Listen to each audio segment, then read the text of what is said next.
Welcome to this episode of Check Out California 3 by 10. I'm Craig Sullivan, your host. We're filming today at the Rambler in Chula Vista, California, and today Stacy Warner, my guest from Eat.Drink.Sleep and the Director of Sales. Nice to meet you. Thank you. Thanks for having me. Why don't you tell our audience a little bit about your background, and we'll jump into some questions. Sure. So I've worked for Eat.Drink.Sleep for 13 years since our first hotel opened. I'm the Director of Sales and Marketing, so in my role, it's really to make sure we're telling the brand story and that we're delivering on the brand's promise. There you go. Now, 13 years, and this is the only hospitality company you've worked for. I worked for a couple hotels at the front desk before this, but this has been my long-term career. It's in your DNA like the rest of us, so yes. yeah. Since I was a child, I wanted to work in hotels. I would beg my parents to bring me to hotels for my birthday, order room service, swim in the pool, so I've always loved them. Very good. Now, I refer to this as a motique.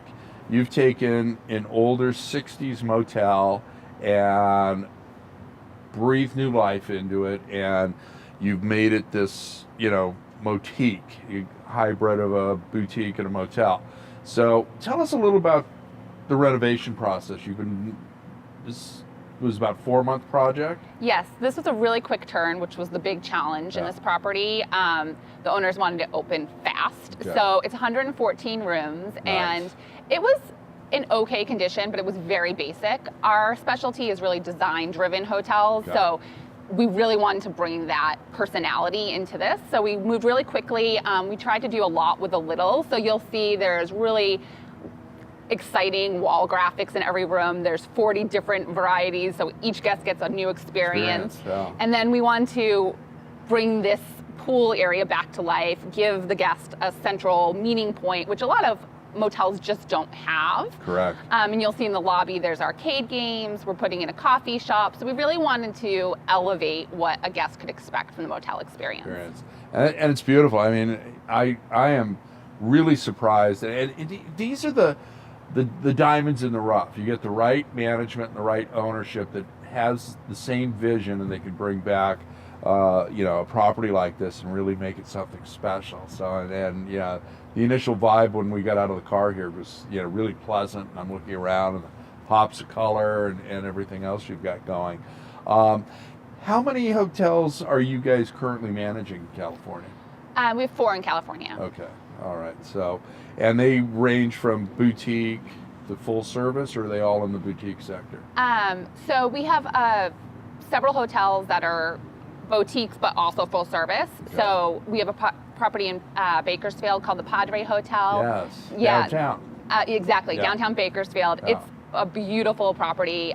They really kept a lot of the original architecture. Yeah. So you get all that 1920s. I mean, the building has a really storied past, from ghost stories to just really being a central icon of Bakersfield that was sitting there really dilapidated.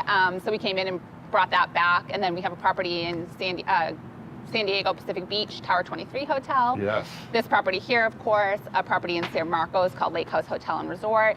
And then just last year, we acquired a property on Catalina Island.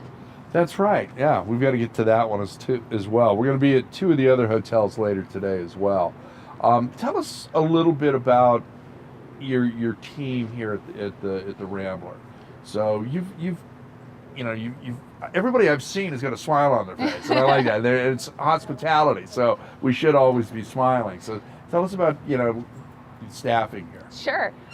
So this hotel, we were really lucky to be able to draw from our other hotel in San Diego to staff this. So the other hotel is definitely a much more luxurious experience. So we were able to bring that guest service experience, that training to this property, which I think really makes a difference, and the guests are surprised by it. Absolutely. I mean, and as well as I do right now, it is about the guest experience. We're in that transition from boomers to the next generation, and it's all about that experience and what you're doing. So, now, do you have in-house design with your firm, or so you're doing everything? All the development, repositioning, everything is done We do within everything Eat, Drink, and in-house. Sleep? Okay. Yes. Personally, I think that's our really strong suit, is that we have this really incredible interior design team, and then we do all the visual identity, all the graphics in-house as well.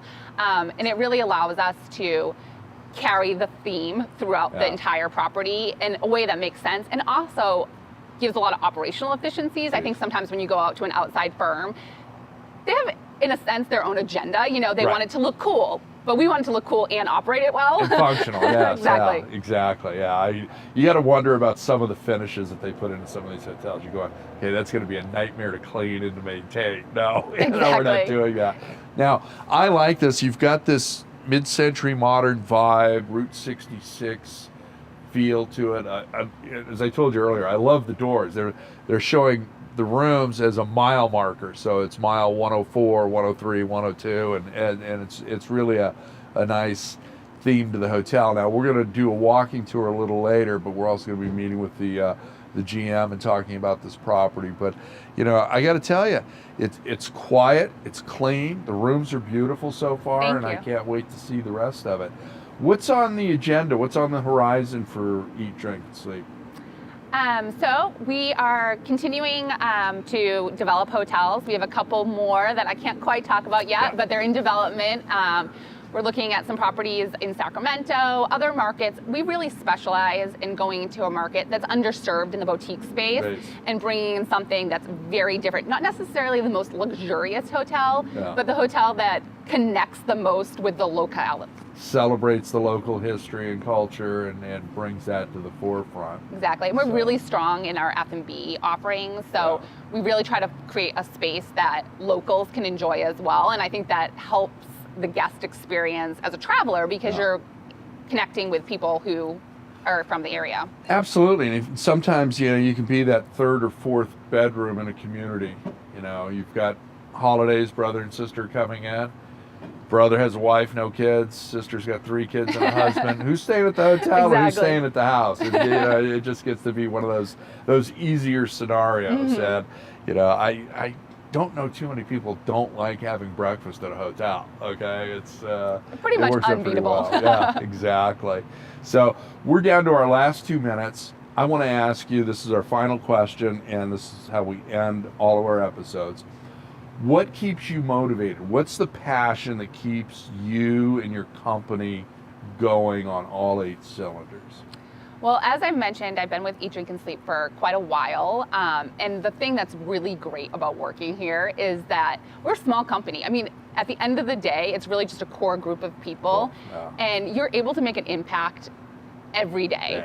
And we have people on our team who've been with us really since their first entry-level job, and they've made a career with us, and now they're in leadership. So having the opportunity to watch them grow and grow with them really motivates me to bring my best self to the work every day. Every day. And you know what?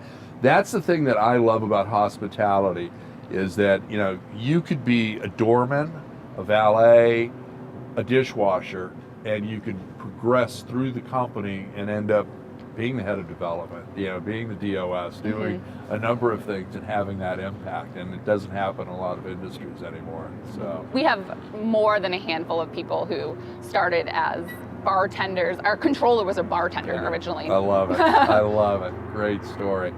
Stacy, thank you very much for having us down here today. Thank you. We'll be back with another episode. Check out California 3x10.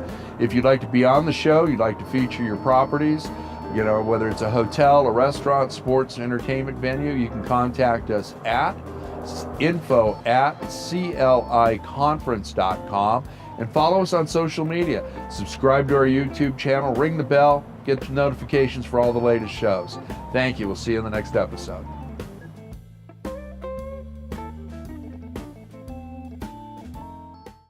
Hi, this is Ryan Huntsman with Chicago Title Company, located in beautiful Newport Beach, California.